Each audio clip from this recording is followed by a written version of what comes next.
ಮನೆ ಮದ್ದು ಭಾಗದಲ್ಲಿ ಇವತ್ತು ಆಸ್ತಮಾಕ್ಕೆ ಏನು ಪರಿಹಾರ ಇದೆ, ಏನು ಆಸ್ತಮಾ ಅನ್ನೋದು ಯಾಕೆ ಬರುತ್ತೆ ಮೊದಲನೇದಾಗಿ, ಸೊ ಅದು ಪರಿಹಾರಗಳೇನಿದೆ ಅಂತ ತಿಳ್ಕೊಳಕ್ಕೆ ಒಂದು ಪ್ರಯತ್ನ ಮಾಡೋಣ ಸ್ನೇಹಿತರೆ. ಅಂದ್ರೆ ಆಸ್ತಮಾ ಬರೋದು ಏನು ಕಾರಣಗಳಿರುತ್ತೆ ಆಸ್ತಮಾ ಬರಕ್ಕೆ.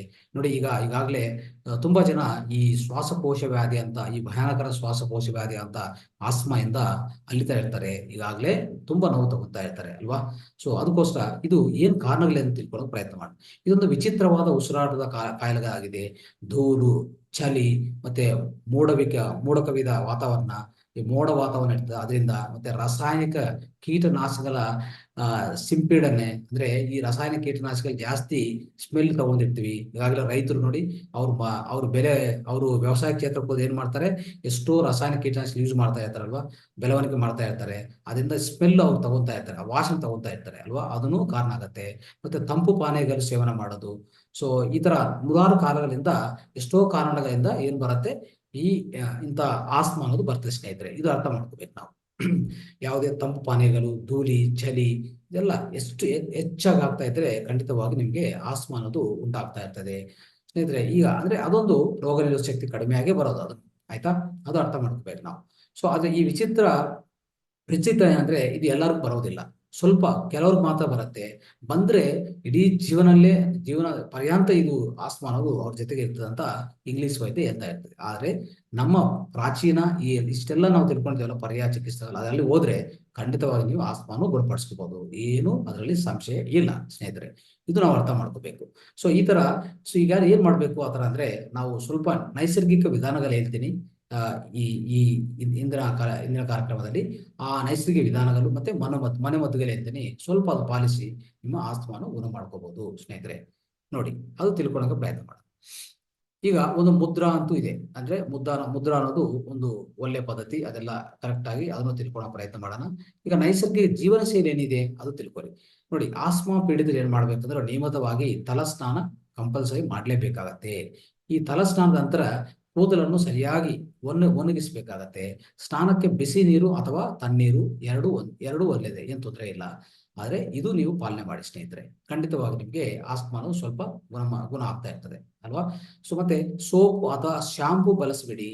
ಸೀಗೆಕಾಯಿ ಪೊಡಿ ಮತ್ತು ಅಡಿಕೆ ಪೊಡಿ, ಸೊ ಅದು ಬಳಸ್ಕೋಬೇಕಾಗತ್ತೆ. ಖಂಡಿತವಾಗಿ ಆಸ್ತಮಾ ಇರೋರು ಅದನ್ನು ಪಾಲನೆ ಮಾಡಿ.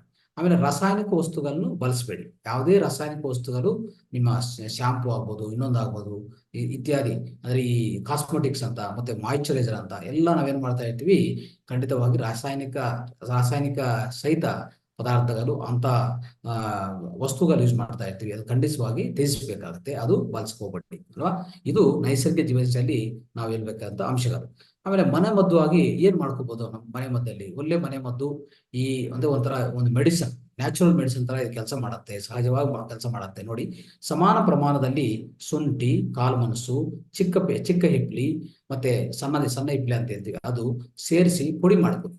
ಅದು ಪುಡಿ ಮಾಡ್ಕೊಂಡಿದ ಮೇಲೆ ಒಂದು ಡಬ್ಬದಲ್ಲಿ ಹಾಕೊಂಡು ಒಂದು ಕಂಟೈನರ್ ಇಟ್ಕೊಂಡು ಪಕ್ಕದಲ್ಲಿ ಇಟ್ಕೊಳ್ಳಿ. ಅದು ಯಾವಾಗ್ಲೂ ಏನ್ ಮಾಡ್ಬೇಕಂದ್ರೆ, ಸ್ವಲ್ಪ ಒಂದು 2 ಚಮಚ ಇಟ್ಕೊಂಡು ಆ 1-2 ಚಮಚ ಹಾಕಿ ಒಳ್ಳೆ ಕಷಾಯ ಮಾಡ್ಕೊಳ್ಳಿ. ಪ್ರತಿದಿನ ಬೆಳಗ್ಗೆ ಮತ್ತು ಸಂಜೆ ಸೇವಿಸಬೇಕಾಗತ್ತೆ. ನಿಮ್ಗೆ ಬೇಗ ಗುಣ ಆಗತ್ತೆ ಅದು ಆಸ್ತಮಾನಿಂದ, ಅದು ಅರ್ಥ ಮಾಡ್ಬೇಕು ಸ್ನೇಹಿತರೆ. ಓಕೆ, ಇದು ದಯವಿಟ್ಟು ಖಂಡಿತವಾಗಿ ಪಾಲನೆ ಮಾಡಿ.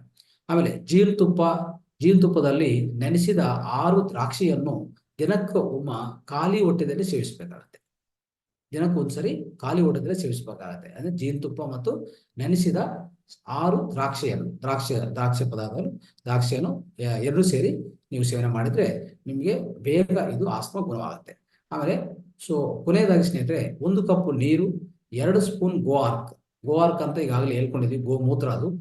ಅದು ಡಿಸ್ಟಿಲ್ ಮಾಡಿರೋಂಥ ಗೋಮೂತ್ರ, ಅದು ಸ್ವಲ್ಪ ಸಂಸ್ಕರಿತ ಗೋಮೂತ್ರ ಇರುತ್ತೆ. ಈಗ ಗೋಮೂತ್ರವನ್ನು ಡೈರೆಕ್ಟ್ ನಾವು ನೇರವಾಗಿ ತಗೋಬಾರ್ದು ಸ್ನೇಹಿತರೆ. ಅದಕ್ಕೋಸ್ಕರ ಗೋಮೂತ್ರವನ್ನು ಸ್ವಲ್ಪ ಅವ್ರು ಸಂಸ್ಕರಿಸ್ತಾರೆ. ಅದು ಸಂಸ್ಕರಿಸಿದಂತ ಗೋಮೂತ್ರವನ್ನೇ ಗೋವಾರ್ಕ್ ಅಂತ ಕರಿತೀವಿ. ಈ ಗೋವಾರ್ಕವನ್ನು 1 ಕಪ್ ನೀರು, 2 ಸ್ಪೂನ್ ಗೋವಾರ್ಕವನ್ನು ಹಾಕೊಂಡು ಸೊ ದಿನಕ್ಕೂ 1 ಸರಿ ಖಾಲಿ ಹೊಟ್ಟೆಯಲ್ಲಿ ಸೇವಿಸಿ, ಖಂಡಿತವಾಗಿ ನಿಮಗೆ ಗುಣ ಆಗತ್ತೆ. ಸೊ ಈ 3 ಮನೆ ಮದ್ದುಗಳು ಹೇಳಕ್ಕೆ ಇಷ್ಟಪಡ್ತೀವಿ, ಖಂಡಿತವಾಗಿ ಪಾಲನೆ ಮಾಡಿ, ನಿಮ್ಗೆ ಗುಣ ಆಗುತ್ತೆ ಸ್ನೇಹಿತರೆ. ಆಮೇಲೆ ಕೊನೆಯದಾಗಿ ನಮ್ಮ ಆಸ್ತಮಾಕ್ಕೆ ಏನು ಮುದ್ರ ಇದೆ, ಇದು ಒಳ್ಳೆ ಮುದ್ರ ಸ್ನೇಹಿತರೆ. ಆಸ್ಮಾಕ್ಕೆ ಖಂಡಿತವಾಗಿ ಯಾರೇ ಆಸ್ಮಾ ಈಗಾಗಲೇ ನೀವು ಆಸ್ಮಾ ಅನುಭವಿಸ್ತಾ ಇದ್ದಂದ್ರೆ ಖಂಡಿತವಾಗಿ ಪಾಲನೆ ಮಾಡಿ, ನಿಮಗೆ ಒಳ್ಳೆ ಗುಣ ಕೊಡುತ್ತೆ. ಓಕೆ, ಈ ಏನ್ ಮಾಡುತ್ತೆ ಈ ಆಸ್ಮಾ ಮುದ್ರೆ ಯಾವ ತರ ಪ್ರಾಕ್ಟೀಸ್ ಮಾಡಬೇಕು ಅಂದ್ರೆ, ಎರಡು ಕೈಗಳಿಂದ ನಾವು ಪ್ರಾಕ್ಟೀಸ್ ಮಾಡ್ತೀವಿ. ಈಗಾಗಲೇ ನಿಮ್ಗೆ ಒಂದು ಯಾವುದೇ ಮುದ್ರೆ ಇದ್ರೂ ಪ್ರಾಕ್ಟೀಸ್ ಮಾಡಕ್ಕೆ ನಿಮ್ಗೆ ಗೊತ್ತಿರುತ್ತೆ. ನೋಡ್ಕೊಳ್ಳಿ, ಎರಡು ಕೈಗಳು ಸ್ವಚ್ಛಗೊಳಿಸ್ಕೋಬೇಕು, ಉಗುರು ಯಾವ್ದು ಇರಬಾರ್ದು, ನಿಟಾರ ಕೂತ್ಕೋಬೇಕು, 3-4 ದೀರ್ಘ ಶ್ವಾಸ ತಗೊಳ್ಳಿ.